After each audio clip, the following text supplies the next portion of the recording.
Hey guys, just checking in.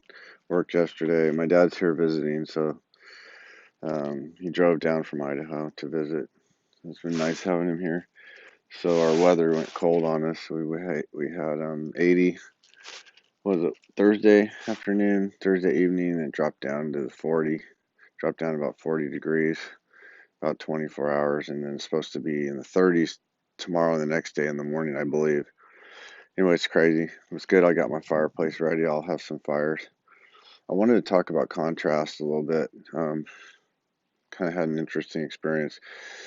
So when my dad came, I didn't meditate Friday morning just because it was my routine was thrown off, and I'm not.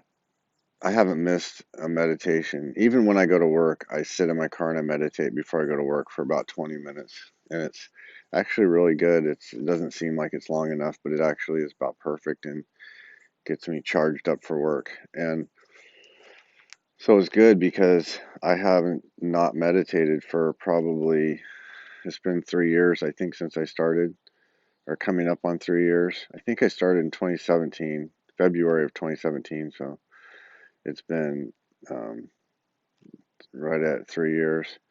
And I've meditated regular ever since with Sahaj Marg, the heartfulness meditation, transmission meditation. And uh, not meditating that one day, man, I could really feel a difference. I mean, it was amazing, and I was tired from work, and when you have a visitor, it's hard too because you feel like you should have a lot of energy and all that for entertaining, which I don't have to entertain my dad. It's he's an easy guest, but still, you want to be at your best, and I just felt so tired Friday. I mean, just so exhausted, and I'm not saying it's not for meditating.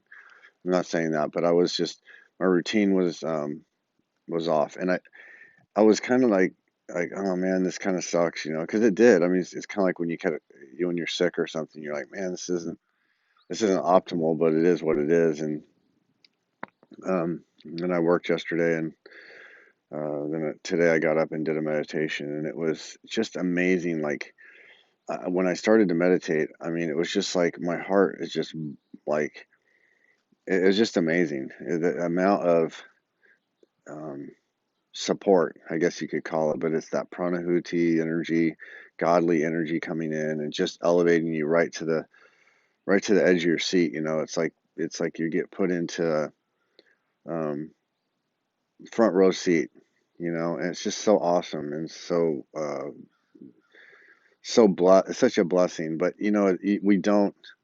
You have to see the contrast, and we're seeing the contrast in our own personal meditation. This is why we're advised to, write a journal, which I haven't been doing. But anyway, uh, we're supposed, not supposed to, but it's especially when you first start meditating to keep track of what's going on because it kind of a little roadmap for you. And it was so, you know, I saw the contrast in just my own little life, my own little boring little life, and I could see how much difference the meditation made. I mean, it's phenomenal, And I've had many thoughts along this path where I just thought, what if this happened? What if that happened? What if this happened? What if that happened? And I just think, you know what? As long as I can do my cleaning every night and I can do my meditation every morning, I really don't care what I'm doing. I mean, you could take all the physical things, all the money, all the um, relationships. I mean, honestly, and I would be, I would be okay. I would be okay. I have that. I can, keep working on my connection to God and opening my heart, and that's not going to change. That is not going to be something that's going to change. And the things around you will always be changing in the relative. You're always going to have, you know, things coming and going, and it's always about change in the relative. But that constance of this divine love, this constant of this godly energy, that's the constant, right? That's the unchanging. It's not even a variable, it's an unchanging aspect. And that's what is so powerful about this is we're being given an opportunity to connect directly to godly energy. And I don't know of anything else that does this. I like I said, I meditated for a long time, did transcendental meditation, did Kriya Yoga or Sudarshan Kriya um, meditation, and it just never, it wasn't the same.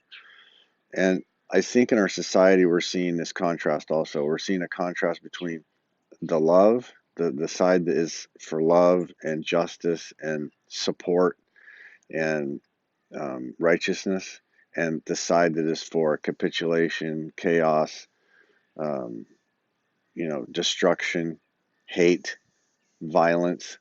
And so we're getting to see a contrast there in a way that we've never seen before. I mean, we've just never seen this level of contrast, and we're really lucky to get to experience this. And so it was just kind of interesting how my own little boring little life, I had the contrast, and then out in the society and the consciousness side, there's a huge contrast. And then and then the collective unconscious, there's a lot of stuff going on too, because they the system controllers, they were wanting to use this COVID thing as a way to reset. They call it a global reset. And a global reset is really about just, it's like when you install a new program into the computer, an updated program, you have to power things down. I'm not a computer person, but um, you have to power things down, and then you have to power it back up, and the new program kicks in and overrides the old program. This is what they're trying to do right now. They're trying to reset, but it all happened. They had to do it prematurely, and it wasn't able to come out with the right software. The software's got a lot of kinks in it, and they never were able to work that out. And so we're not going to see the global reset that they were wanting. They were wanting a new world order reset, a reset with more restrictions, more controls on every level of our life. And I had a friend at work, and she was talking about how she was having a dream. She had a dream that she had COVID, and she was on the ventilator and all this. And she's a youngish, healthy person. And I was thinking, man, it's just so crazy how that that little program got inserted into our consciousness. The thing with ventilators um, and just the fear and the toxicity of it. And this was a huge, uh, it was a huge push by these dark forces, and we're going to see the residual effects of it for a while, because this it lingers. There are after effects to everything, and we're going to be in these after effects for a while. And it's just part of the purging of it, the cleaning of it. And but it showed me like how deeply they can implant these things. If you've heard about trauma-based mind control, they use trauma to insert ideas. They'll use torture, deprivation, things like that, sleep deprivation, and they'll use that to reprogram you. So um, this has been going on a societal level, where they've been using trauma-based mind control. They've been using the media. They put you in a hypnotic state. They put you in a state of fear, a state of anger. They use your emotions to pull you into that channel, and then they splice in these little concepts, or these key things. Biden said something when he was doing his in the debate about a dark winter. And then, of course, the people just on Twitter just go crazy, popping stuff up about dark winter means, this and this and this. And I mean, he's referring to this. And then it was interesting, because I was in a patient's room, and they were talking, CNN was on, and of course, they're the worst, most vile, disgusting propaganda news there is. And they were saying something about, oh, it's going to be a dark winter. And this guy was on there talking about how COVID was just going to kill so many people, and there's going to be so much COVID deaths, and just pumping the fear out. I mean, pumping it out so hard.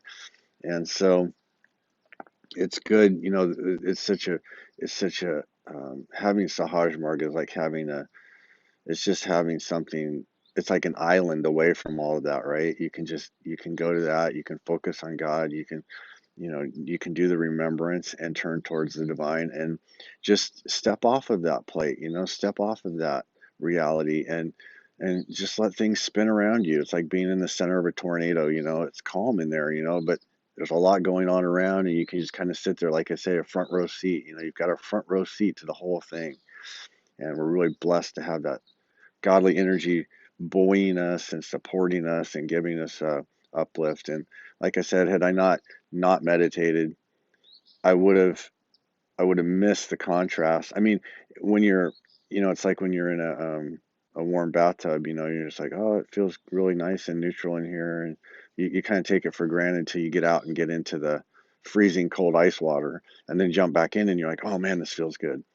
It's kind of like that, the to me, being in a connection with this divine energy it's an uplifting thing beyond anything I could have ever imagined. All right, hope you all have a good day.